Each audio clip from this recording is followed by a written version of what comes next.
Thank you for having us. I'm sure that Jeff and Beauregard are about to join. I see Jeff already. Yep, Jeff's here. You're here, Oliver. Perfect. Is there anyone else joining us, or will we just be speaking to you two today? It's gonna be Beauregard, the CEO, probably. I believe he can Okay. join us as well. Jeff, right? We could not hear Jeff, but I'm. Let's give them maybe just 2 or 3 more minutes, okay? Sure, yeah. We've got a minute to go here. Thank you. Hey there, I apologize. Silas is going to be joining us as well today. We can hear you there. You're a bit quiet there, Jeff. I don't know if he was away from the microphone. Is this any better? That's a bit better, yeah. Okay, perfect. Yeah, Silas, our CTO, will be joining us as well. Okay, CTO is gonna. Okay.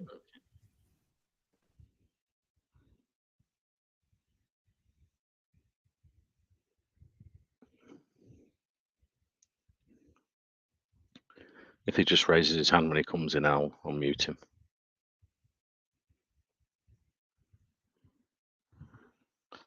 I think there's a bit of feedback off some of the mics as well. Is it Silas? Hi, Silas. Hey, thank you guys. Thanks for having us. Thank you for coming. Yeah, I think there's a bit of background noise there when people unmute. So maybe if when I'm speaking, people can mute and then unmute with the answers to the questions, that'd be great. Okay, if Jeff, Silas, and Oliver's ready, I can start the record, introduce you, and we can go into the Spume project.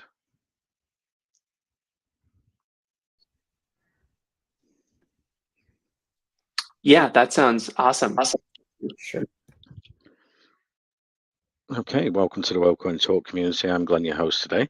We've got Spume joining us again today. They came for an AMA on the 23rd of March, around 5 months ago, so we can get an update for anyone that listened into the first AMA, and for anyone new on the call today, you can find out all about Spume. Spume's a community-governed holder-owned NFT marketplace that facilitates the non-fungible tokenization of physical and digital assets on the Ethereum blockchain. And there's going to be 4 platforms: artwork, real estate, licensing, and ticketing. We can go into and more today. But first, can you introduce yourselves with your background and experience? That'd be great. Yeah, absolutely. So thank you again for having us back. We're very excited today to get caught up again. So, you know, my name is Jeff. You're a bit quiet there, Jeff. Sorry.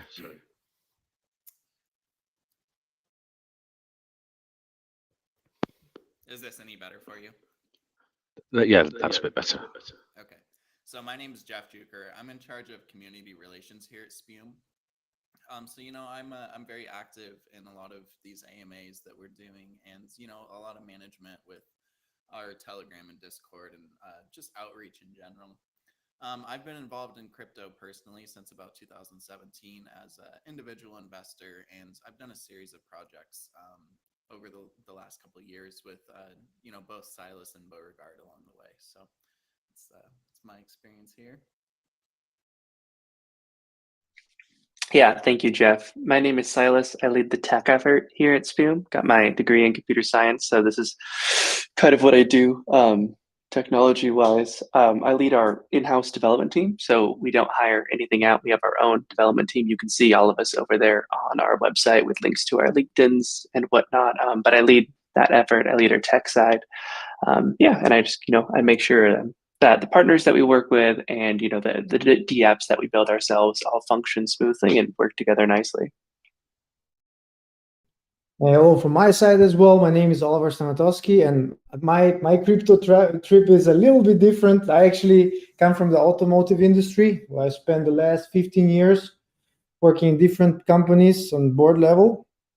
And I got hooked to crypto like 1 year ago, and I went all in. And on my journey to understand what crypto is about and understand this space, I stumbled upon Spume. I had a good chat and understanding of what's going on with Spume, what's the background, and I was truly amazed about the potential and the truly working business model that this protocol project has to offer. So I Spume team invited me to join as an executive advisor. I'm happy to be here now, also representing Spume. So happy to be here. Thank you very much. Thank you very much for the introductions, guys. So yeah, if we can just start with an introduction to the Spume project, the utility, and the NFT marketplace that you're building.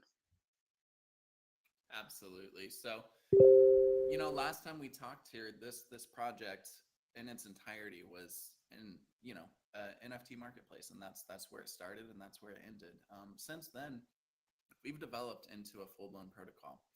And the purpose of that protocol is, we're going to be the end-to-end transactional layer that facilitates, the payment infrastructure for both digital and physical NFTs. And we're launching on the Ethereum blockchain for our NFT art marketplace. But there's going to be some expansion over the next couple months, and it's ambitious. But by the end of the year, we're hoping to be on 4 other EVM compatible chains. So, the art marketplace, it's the first DApp to be built on the Spume protocol. The marketplace itself it's going to allow for the tokenization of, a lot of these different assets that we talk about, real world assets like real estate NFTs, putting property deeds on the blockchain. And, another little blurb is digital licensing. That's also going to be great. And we can get into more detail on both those topics. So the protocol is going to allow businesses and brands to issue branded NFTs via their native websites or through the Spume marketplace itself as well.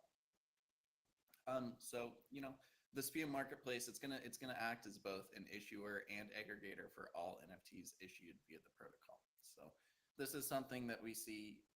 None of our competitors are really doing this. They're all in their very linear, hyper niche, art marketplace track. So we're going to be able to penetrate multiple off-chain industries and provide these custom storefronts to a lot of different businesses. Great, Jeff. And so if we can go into that, you've got the NFT artwork platform, the real estate, the licensing, and the ticketing.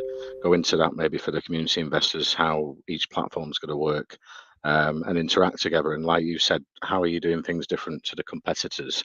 And what's the cost going to be compared to your competitors? Are you looking to come in at a lower price than, say, OpenSea, for example?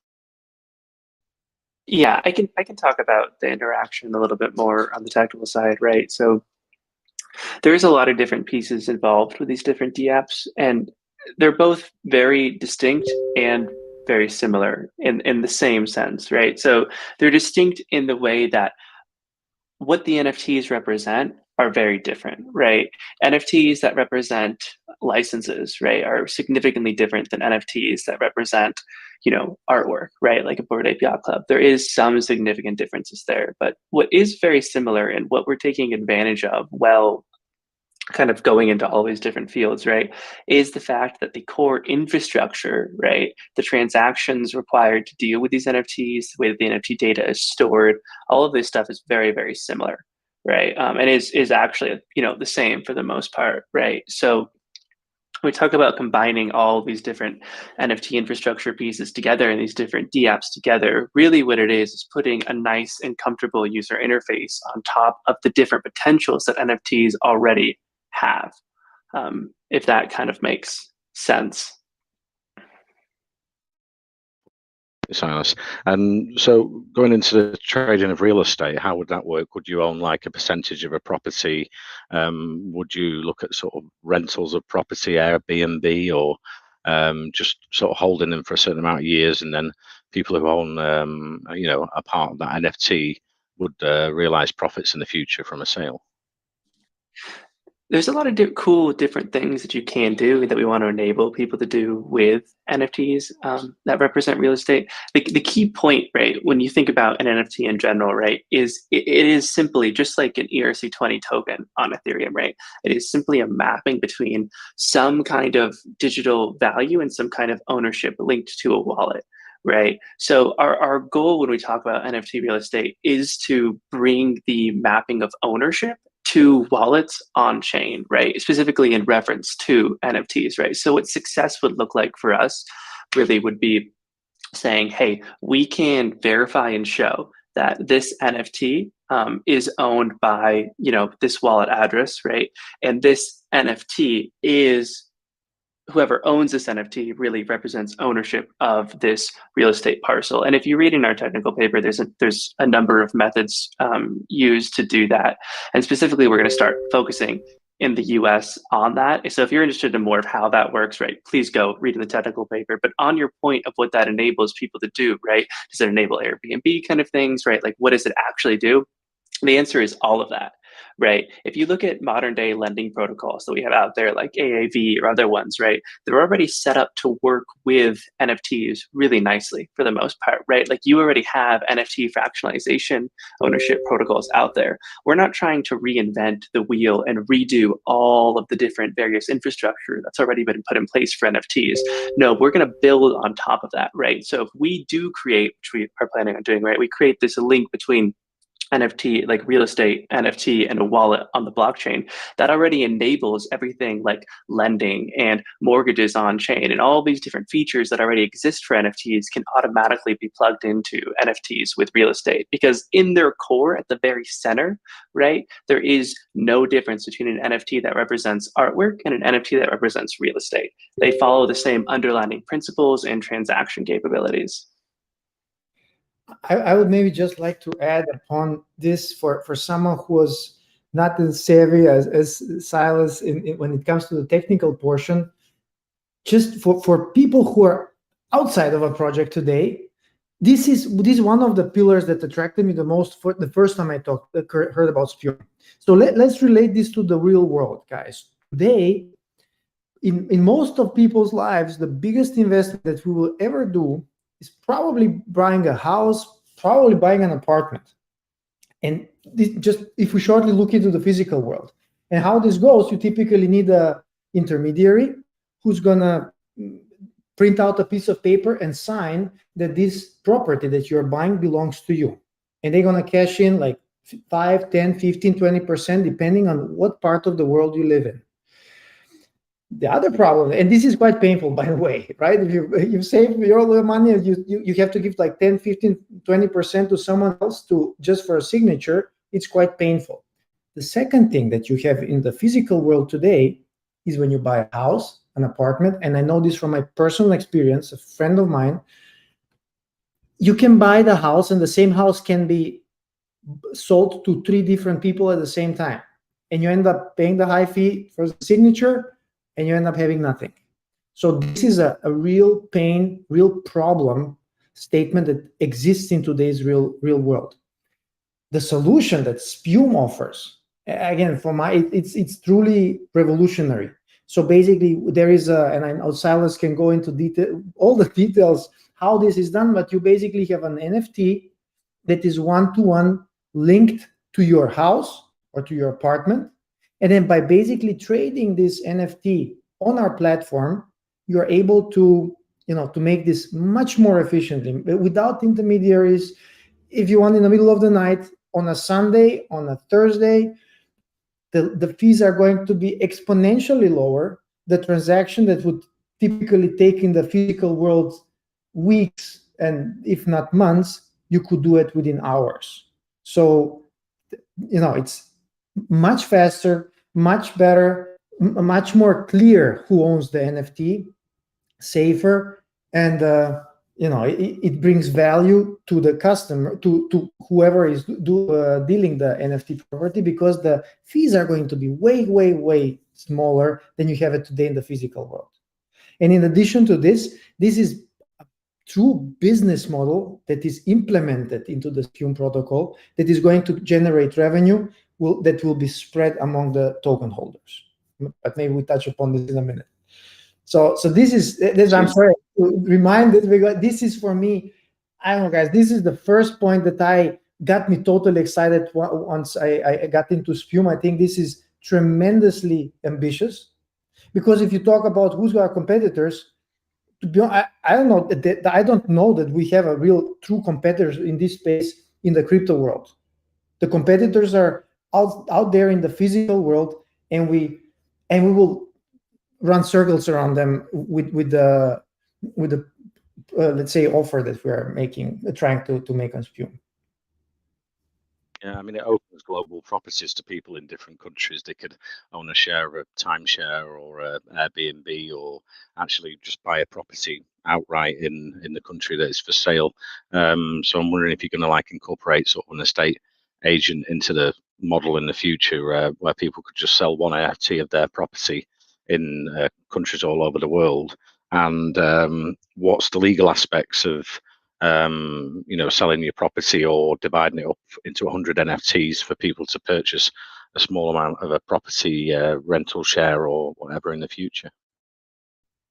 So I think this is again a great question, and thank you very much for building on the vision that Spume has. So I will just say something. First, we are trying to focus ourselves to be very fast in what we promise to deliver, and we will try to start for this point from the US. So we have now a legal team from one of the best legal companies here in the US that are supporting us to establish this in the US.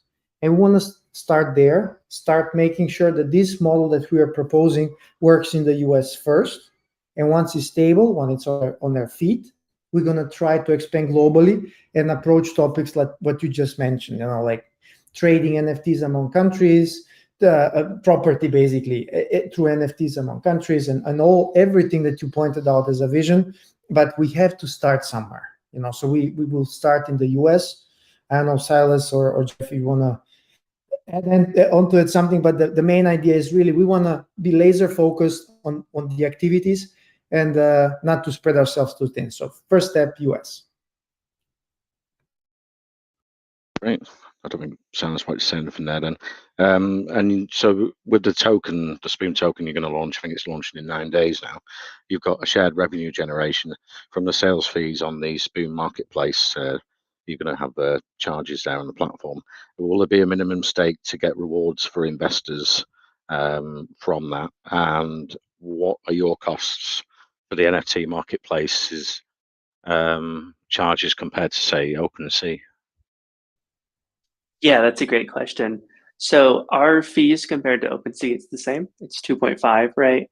But the entirety of that 2.5% is going right into our rewards pool contract, so everyone who holds Spume will be able to stake, right? And there is no minimum amount that you have to stake to earn a share in the rewards.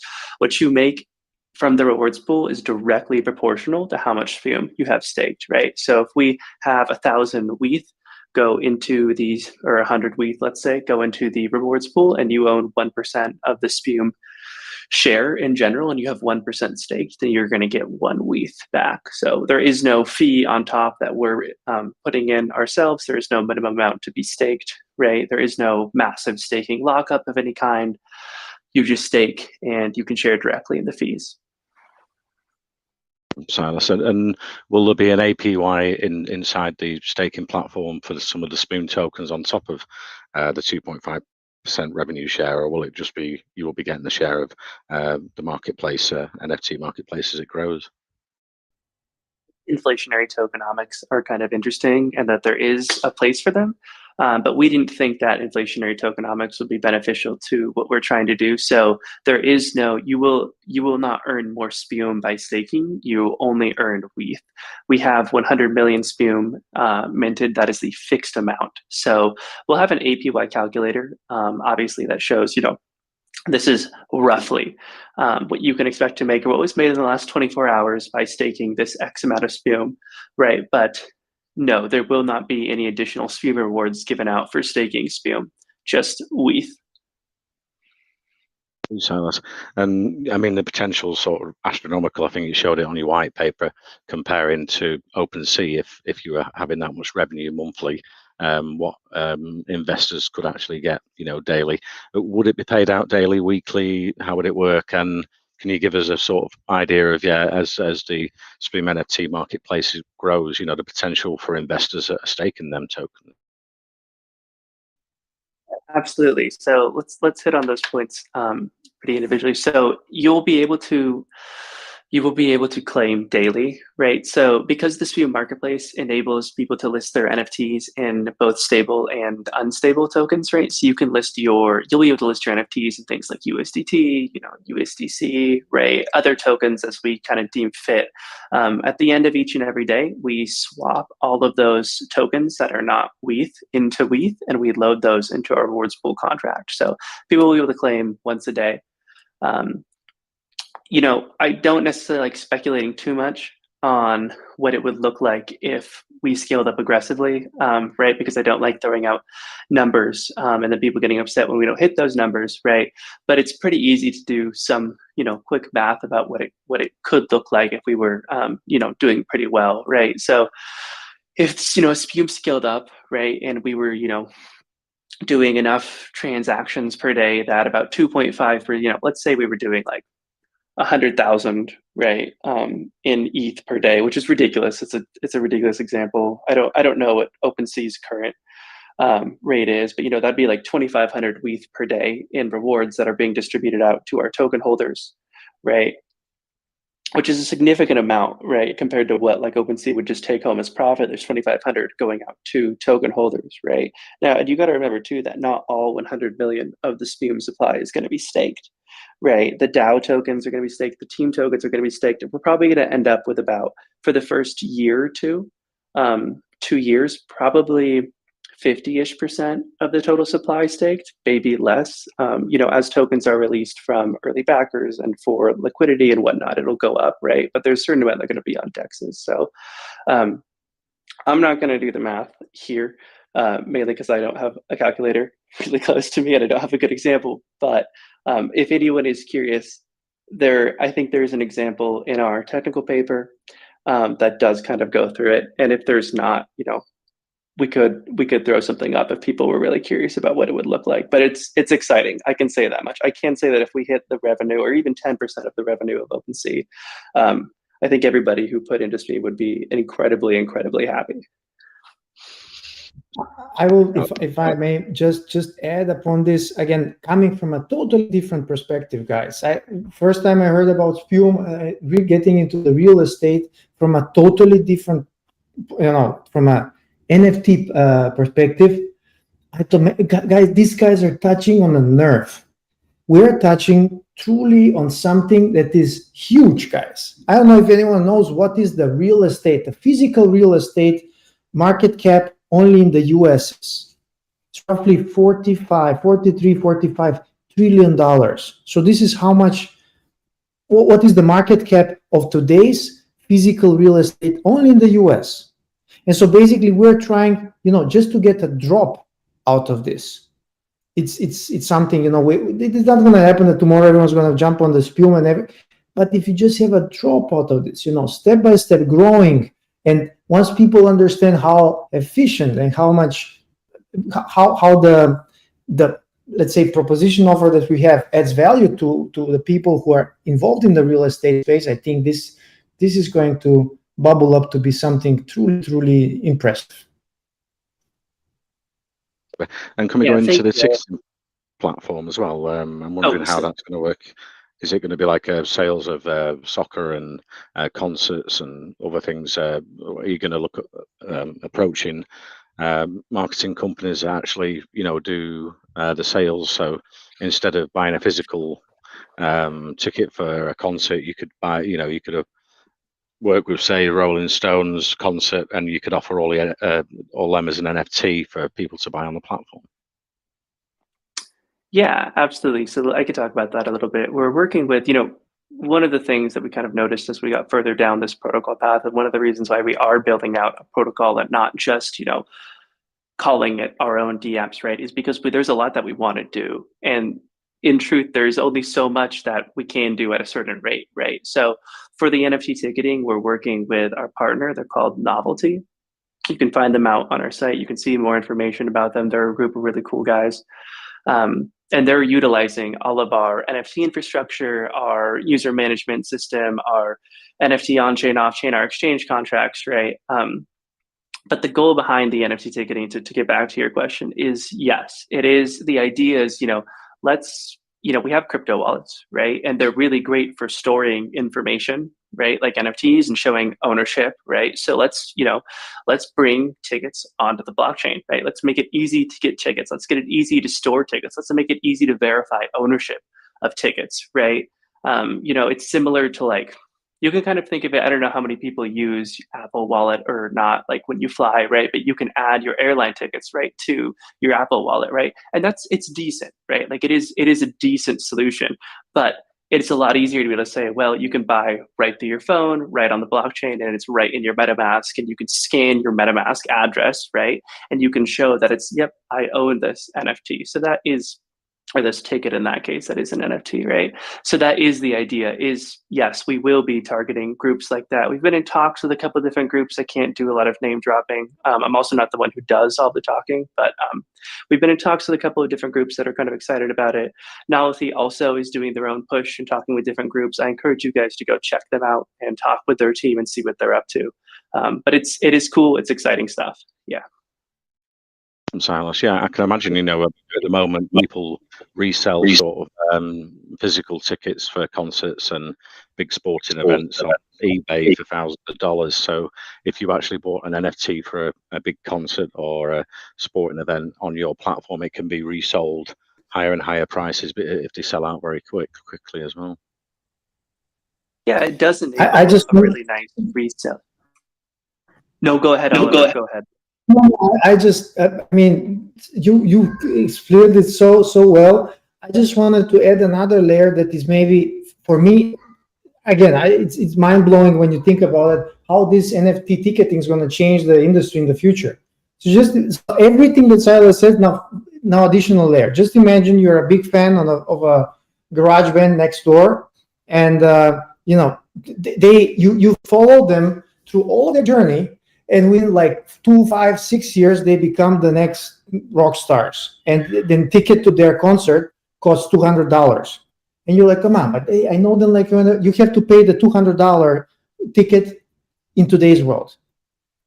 Tomorrow, if you have been a fan of the garage band from the beginning, you will be, and you have like their NFTs from the beginning, is going to have a totally different dynamics. So you won't need to pay the $1,000 to get a front row seat, but you'll be able, because you are the holder from the whole beginning, you will be eligible to get backdoor accesses or X times reduced price tickets because you simply follow them from the beginning. You have their NFTs. So this is for me somehow how this industry is going to change, and we want to be there. We want to offer the platform where we can provide value, where you can provide really a platform where you can transfer and link the ticketing process to NFTs.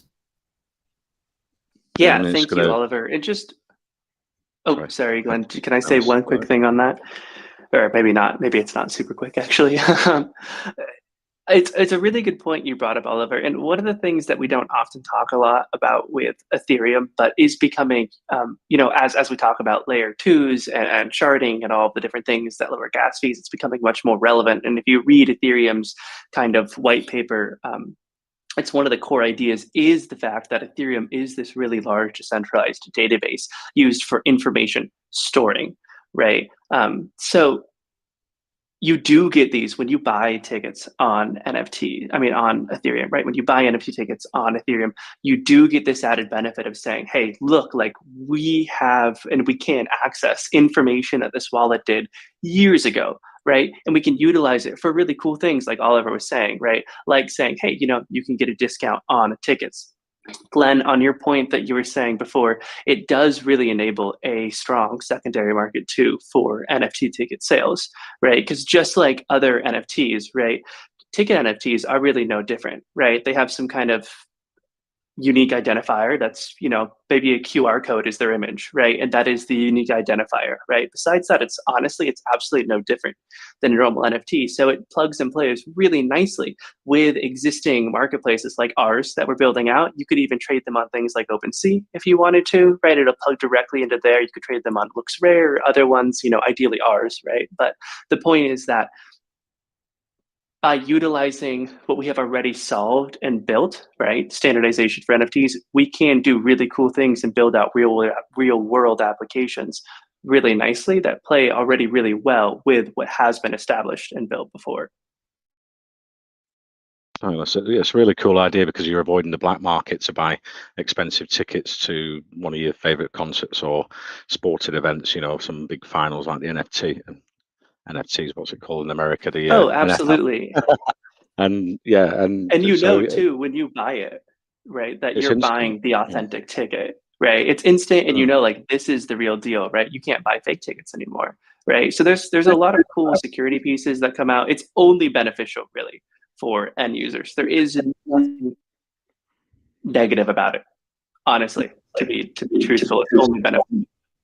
I Yeah. get it. I don't know, guys, if you had this kind of experience, but I know like friends who've been like saving money to go to a concert. You have like your ticket. You either lose it, then you're doomed, or someone takes a picture of your ticket, of the QR code that you have today run in front of you on the ticketing counter, and once you end up, when it's your turn, they say, "Oh no, you don't have a ticket. You already entered."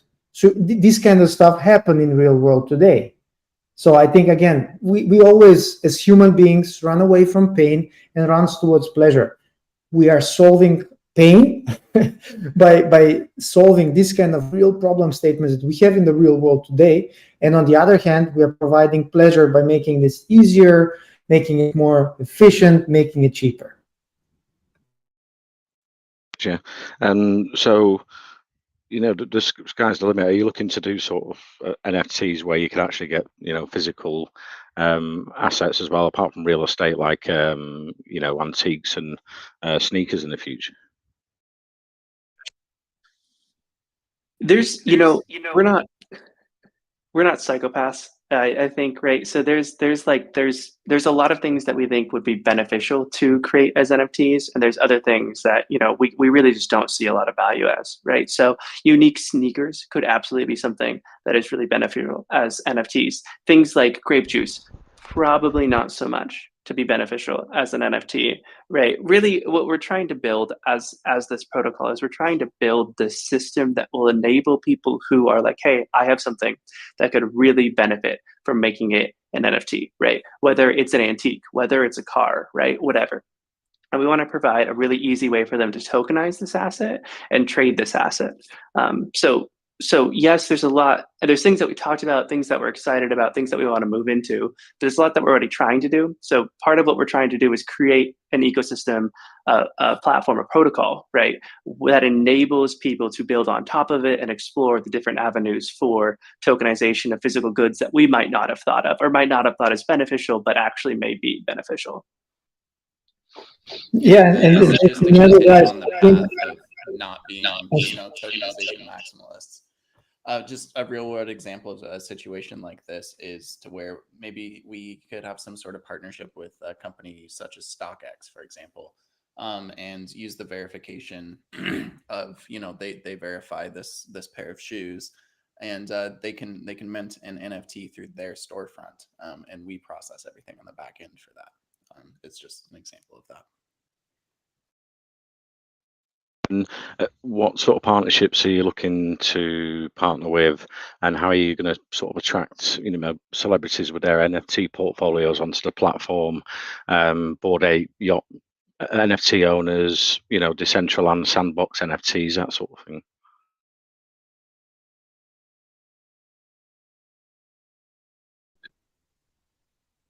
Sorry, can you repeat the question? I'm not sure if acoustically heard it. Yeah.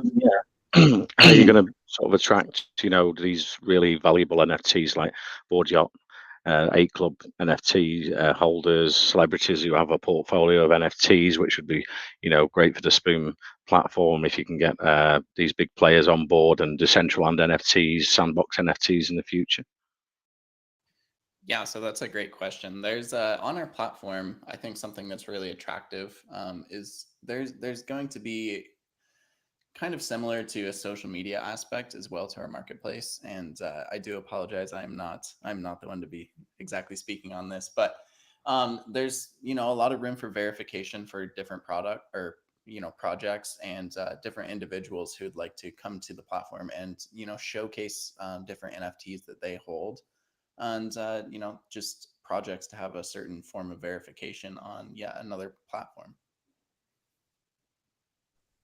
Another thing that I would just add, guys, is what, again, I've been working in different industries for a long time. Something that is a human asset that we all possess, but we're happy to be part of, is progress. So what we're going to try to do is that we walk our talk, that what we promised, three pillars that we just discussed about, the licensing, real estate, and ticketing, these are the three pillars that we're going to focus on for the moment, and we will execute on them. And you're going to see traction. You already, I guess with the team as you spoke 6 months ago, now we already have, our test net running. You can go to our webpage, try out how it works. In a couple of days, we're going to have some of our main net already online. So this kind of movement where you see that the team is fully committed, laser focused on the ideas that we want to deliver to, and really making real progress, this is, I also think, one aspect that is going to attract and add value to Spume. I mean, we could talk for hours, obviously, on the NFT marketplace because you've got a lot planned there and some really exciting stuff. But we better move on to tokenomics, token supply breakdown. How will that work for investors? Yeah, absolutely. So I can touch on the tokenomics here. So as far as Silas touched on this before, our total token supply, it's 100 million tokens, and that is a set supply that'll never, we'll never inflate that, and we'll never burn any of that. 45% of that makeup is the team and DAO tokens, and those are, perpetually staked through the platform for all of eternity, right? So that's a very large portion of the supply, and we did this intentionally in the way that the DAO treasury is going to continually fund the constant development of the platform, to hire employees, a dev team, management, and to just have a place and a kind of a war chest to be able to constantly be moving along with this. And then in another sense, the team tokens being staked for all of eternity. That is the only way that the team is going to be able to monetize this project. So it's a good motivation for us, and it's a sense of safety for a lot of our investors as well to trust the team in the beginning here. Other than that, we have some vesting schedules that have just been changed. So our private sale, we sold a little over $4 million in, and that was at 30 cents a token. Those are vested pretty stringently, and then our public sale is also vested. So our starting market cap is going to be right around $1.2 million when we do our dual exchange listing here at the end of the month on the 29th. And then, if you had some more specific questions about the tokenomics, I could, happily answer those for you. Okay, great, Jeff. Well, I noticed you're launching on 9 launch pads and more. GemPads One, which is one of our partners, they're great, and they're a great example of how you can expand so quickly with a launch pad. They've had a great success. So I was wondering why you chose over 9 launch pads to launch on rather than the one. Was it the reasons there? And you also, I've just seen on your Twitter, you're actually going onto a central exchange on the 29th of August. Is it announced yet, or is that not announced to the community where you'll be launching on a central exchange? Yeah, so we'll break this down into a couple points, and it looks like our CEO has just came into the chat as well. He's just raising his hand. But so our central exchange listings, there's 2 of them, tier 1 exchanges. Those will be announced next Thursday. It's something that we are not at liberty to disclose to anybody at the current time. But once those announcements come out from the exchanges, we'll be able to tell everybody about it. So something we're looking forward to sharing with everyone, and as well as moving forward with that. And, a lot of the reason that we moved into the decision-making process of going on multiple launch pads was, it's a marketing play, as well as, fundraising, of course. But to be able to reach a lot of different communities with a lot of different marketing strategies from different launch pads is huge for us, especially with our exchange listings coming up and our marketplace mainnet going live on the 26th as well. So it was intentional and definitely strategic. And how can investors get involved at the moment? You've got some more pre-sales coming up, I think, and you've had some successful pre-sales already. Yes, absolutely. So we've had a number of very successful pre-sales. We've hit hard caps on a handful of them. But there is a few more coming up. The details for all of these are going to be listed on our site. So those are easily accessible there to anybody who is interested in learning more on where to invest. Yeah, all the socials are in our main chat now. If you want to check out the website, all the socials, it's all there for investors, all the white paper. And so after the launch, what's the marketing plans you're looking to do to attract projects? Are they going to be able to mint actually on your marketplace platform as well? If a project or an investor wanted to mint different NFT series? Silas, you want to talk about the minting a little bit? Yes, sorry, I had an issue unmuting myself. Yes, so I can't talk too much to the marketing side as I'm not really the marketing team, but I can talk to the minting piece. So yes, people will be able to launch projects through Spume, which is actually a really exciting feature that we're working on right now. We're in talks with a number of different projects that we're excited about. You guys have probably seen at least one of them on our Twitter. But yes, people will be able to launch projects through our site. Our users will be able to mint directly through our site, as well as potentially on that project site if they want to do it like that. But it is something that we're excited about, and we think it's something that's going to drive a lot of traffic to our site. Yeah, I don't know who would like to speak about the marketing after launch.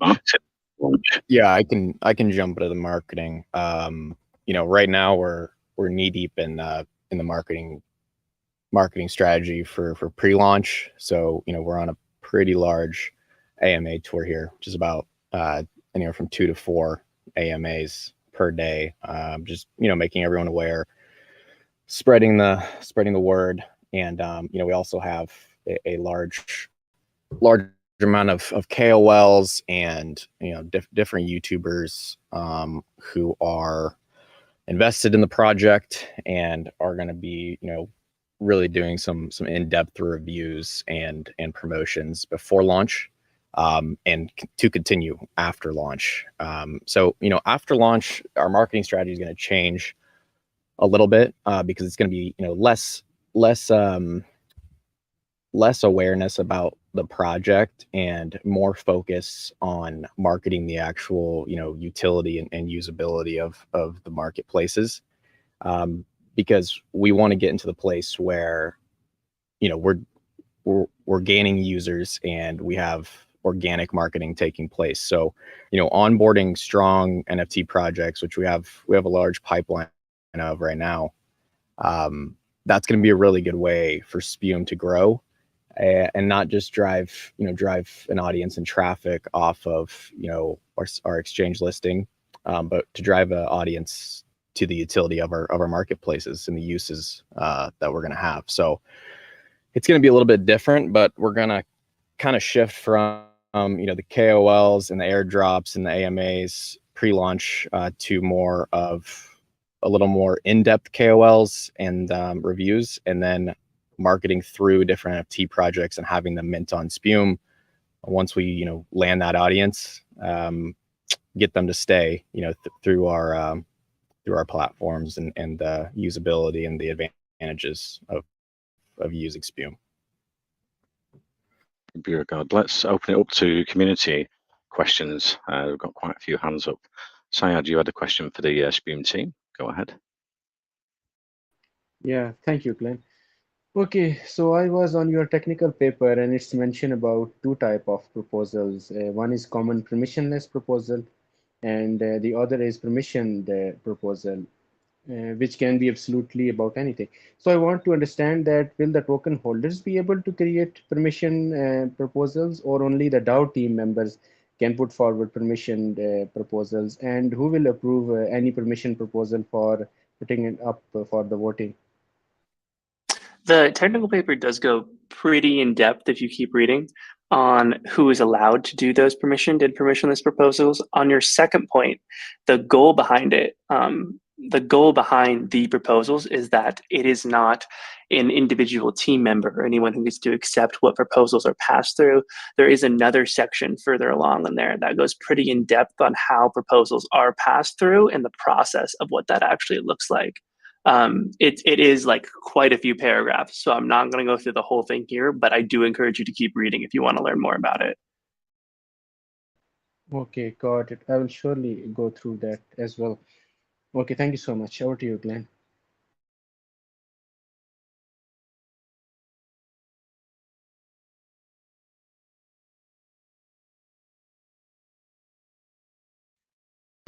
Did we lose Syed there?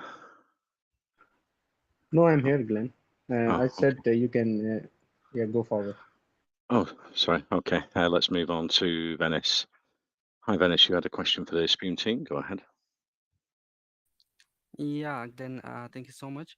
As I was listening to the AMA and I have read some things about the Spume token, so I was wondering how would you stop scammers from listing someone else's property as their own into your marketplace? Even people can create fake documents of a property. So how do you plan to manage these kind of situations? Are you talking about physical real estate stuff? Yeah, physical real estate. Yeah. So the key to protecting, the ownership of the physical real estate and those assets, it's going to be pretty in depth to start off, and it's going to take place mainly in the onboarding process. We have a really strong legal partner, Markowitz Herbold. They're like one of the biggest law firms in Oregon. And so they are, we're in the process of creating a strong verification and onboarding process to make sure before it comes on chain and before it enters Spume that it's verified off chain through the different departments that can verify that. So it's we're fine tuning it, but no property is no physical property especially is going to come onto Spume without Spume's legal team verifying the authenticity of the documents and the claim of ownership. So we're going to start with stringent ownership verification, and then that will make everything smooth going forward.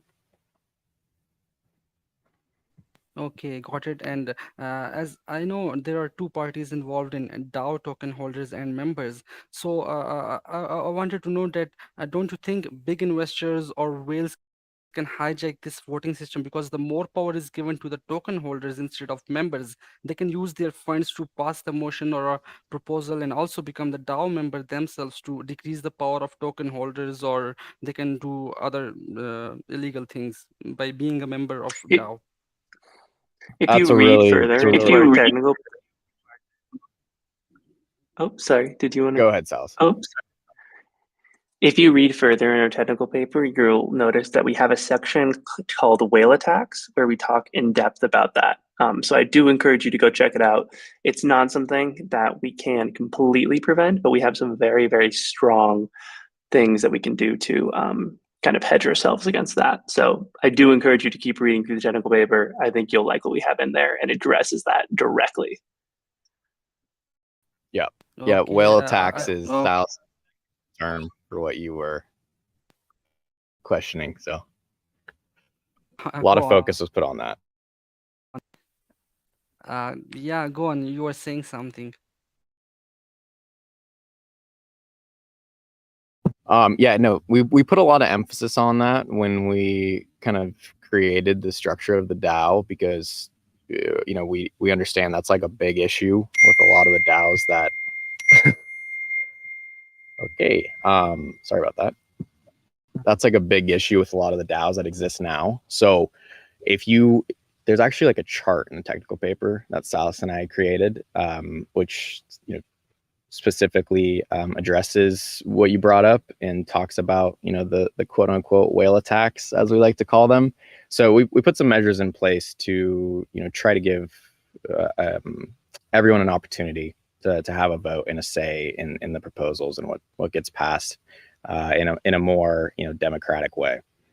versus just the person with the most amount of tokens. Okay, understood. And thank you so much for answering my question. Yeah, thank you. Thank you very much. And it's yeah, that's great. We missed that bit out about the DAO and what type of DAO it would be, and what the community would be voting on in the future. I was wondering as well.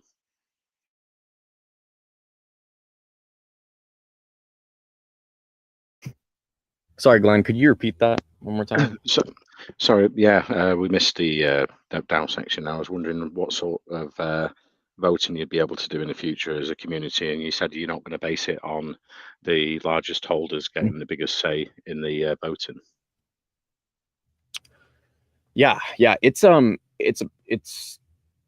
of a complicated process, like on the back end of how it's going to work, to make sure that it's as democratic as possible. But basically, you know, we're going to have limits to where it's not a matter of how many tokens a person holds to have the most sway in votes, because we're going to limit it per wallet.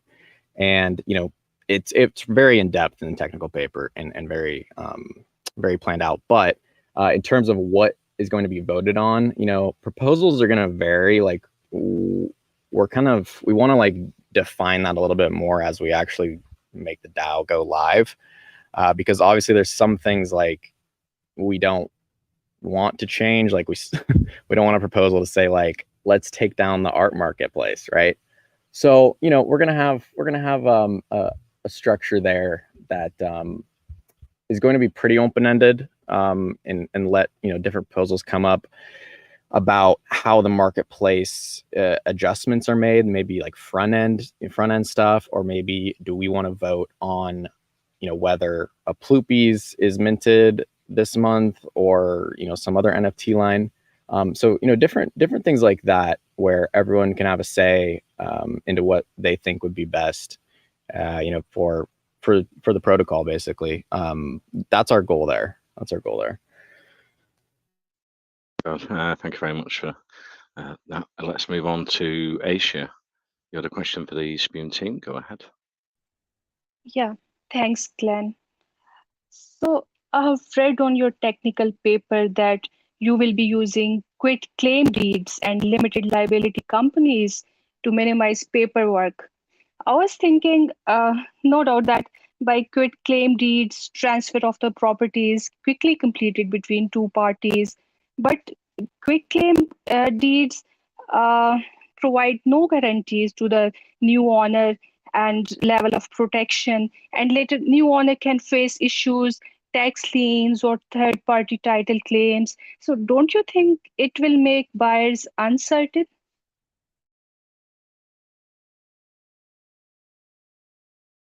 That's a very good question. That is one that the whole entire Spume team and the legal team have pondered a lot, and we've kind of refined that from moving away from the quit claim deeds a little bit.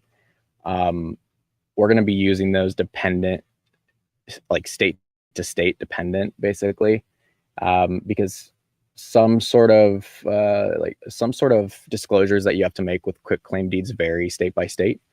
But the infrastructure that we're laying out, which is basically binding, you know, these real properties in those LLCs, and then transferring ownership based off of basically the bylaws that are written in those LLCs operating agreements, that structure still stays. So however we are transferring those LLCs, whether that be a quit claim deed or whether it be you know, more traditional, that the base infrastructure is still going to apply. Whether we use quit claim deeds, that's going to be dependent state by state. And, you know, as we kind of do our test net for that and do some properties that are, you know, for proof of concept, which we already have 2 different properties lined up, we're going to work through some of those you know, potential issues that you brought up. So yeah, great question. Wish I had a little bit more information for you there.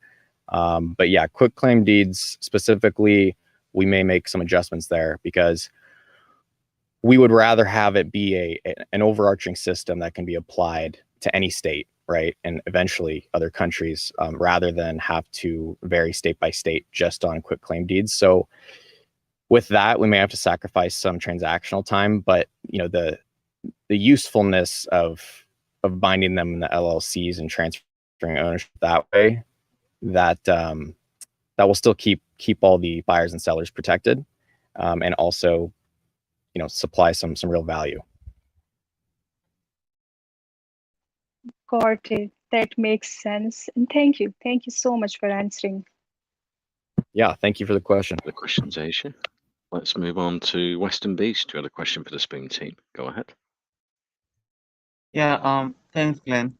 First off, the Spume team, I need to address the fact that you guys were really, really detailed in your technical paper, and aside from the white paper. I actually have less questions now that I'm going through the technical paper. But my first question is on your technical paper on the ERC 2721 extension, where the use cases includes the off-chain and the on-chain licensing methods. Now, on the off-chain licensing methods, you said that from reputable websites like Shutterstock and iStock, you'll be taking licenses from a website that are similar to that. Now, I wanted asking, what kind of license are we talking about here? And are there any other website aside from these two you mentioned that you'll be approved by your team to take licenses from?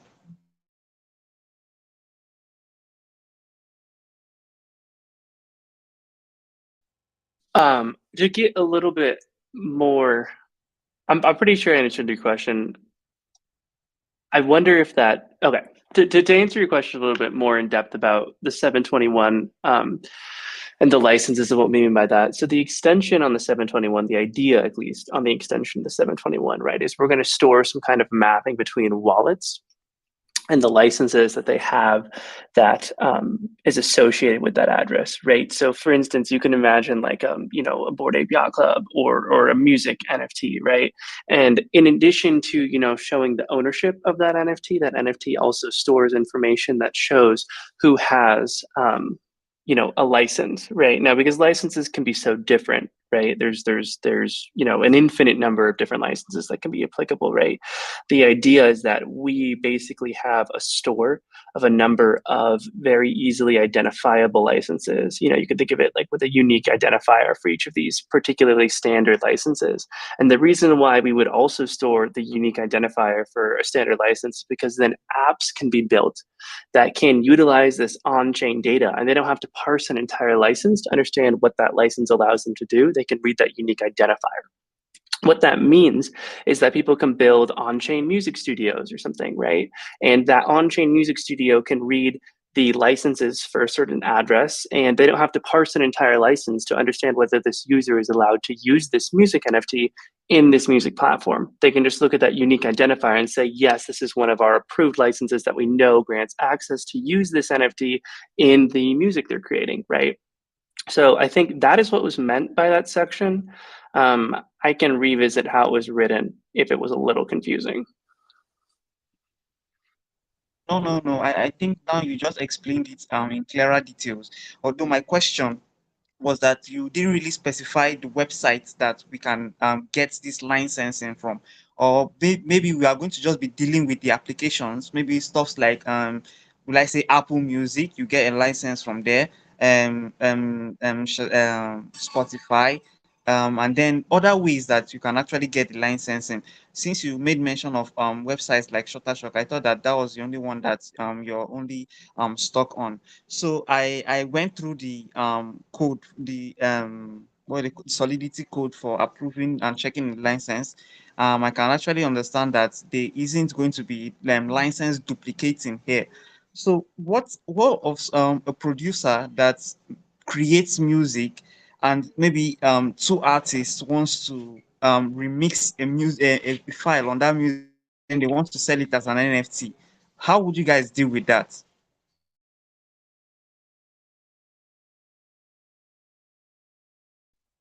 I think what's important to recognize. Sorry, Bo, were you going to say something? You can talk. No. Go ahead. I think what's important to recognize, right, is that we are building a platform that will enable built-in licensing, right? We are not building an all-inclusive, all-handling for every situation licensing platform, right? The idea is that by extending the 721 standard, right, for music NFTs and for other stuff, we can begin to build what would allow people to handle things like the remixing of music and the licensing and the royalties for music. I can't say that we have a plan for every specific situation. I could give you some brief ideas of what that would look like, right? If someone was trying to remix a song, and they had one NFT that represented the original song, and they were going to create, another song, right? Basically, the original NFT would have a license associated with the user who was going to create that other NFT, right? So the remix itself would be another NFT, and there would be a license associated with the user who created that remix. So that's one way that it could be handled, right? But the goal of the Spume, initial at least, Spume platform, right, isn't an all-encompassing, all-inclusive licensing handler, right? But the initial framework to build licenses like this, right? And yes, we're going to be incorporating it in cool ways within our own dApps, but I can't say that we're going to have a handle for every single situation out there. I'm pretty sure that as situations come, you guys will handle it. I really appreciate the answers, guys. I'm still going through your project. My next question I'll be asking in your Telegram group is about the motions and why you set it at 72 hours. So thanks a lot, guys, for answering my questions. I'll be dropping the rest of the questions in your Telegram group. Over to you, Glenn. Thank you for the questions, Western Beast. Going back to the Spume project, you initially launching on the Ethereum blockchain. That'll be in 9 days. I think I see on the website the countdown clock. But you're then also looking to go to the Polkadot blockchain through Moonbeam and the Binance Smart Chain. I'm wondering what sort of timeline you're planning to go cross-chain, multi-chain in the future. We plan to be on 4 EVM chains by the end of the year, 4 biggest ones. That's kind of our goal, right? We're in talks right now with Polygon and their team. They're super awesome people, really fun to work with. So that'll probably be the first one that we go to. We don't have a hard set date on when we'll be doing that, but expect it sometime in the next few months. And then after that, that'll kind of be our proof of concept for going cross-chain and our test of how we want to handle things going cross-chain and potentially bridging our token and what that looks like, right? And then you'll see us on other chains like the Binance Smart Chain soon after, and Moonbeam, another cool EVM chain.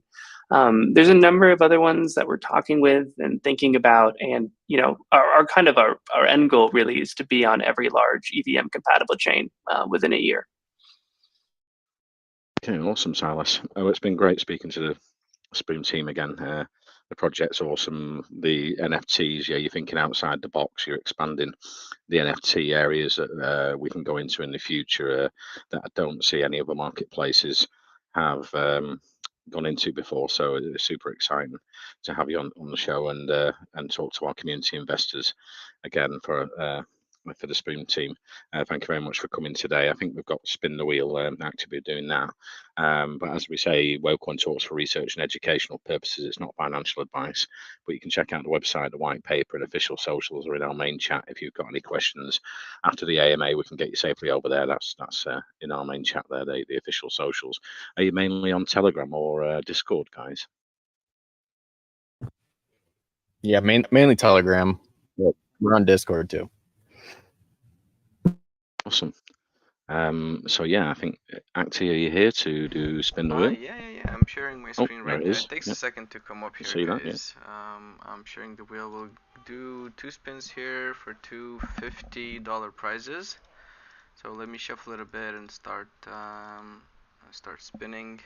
And I want to thank the Spume team for being here with us today. I mean, I get excited about NFTs all the time, whether it's the art, the exclusivity, the fractionalization, and well, what excites me the most is it's probably NFTs representing real estate ownership, right? That's going to be a really big one.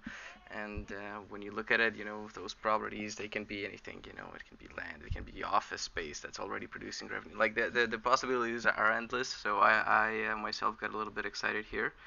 So let me see. I got your ID as well. So I got 2 IDs here, guys. We'll DM you for your wallets, and we'll send over the prizes. So thank you everybody for tuning in tonight. This has been a great AMA, and thank you to the Spume team for being here with us. This has really been really awesome. Thank you guys. Thank you guys. Take care. I will send over a Yeah, copy. thanks for Sorry. I'll send over a copy of the recording for you to share with your community. I'll send that into the main chat for anyone that couldn't join the call tonight. And yeah, take care. And I'm looking forward to the future of the Spume project. Yeah, of course. Thank you guys. We really appreciate it. Thank you guys. Thank you. Thank you so much. Really appreciate it. You know, if you want to go fast, you go alone. If you want to go far, you go together. Truly appreciate all the time, all the participants. We want to go far. Join us, and let us change the world of NFTs for the better. And you're always welcome back at I like that. After the launch, if you'd want to come back and update our community investors as you expand and grow, it'd be a pleasure.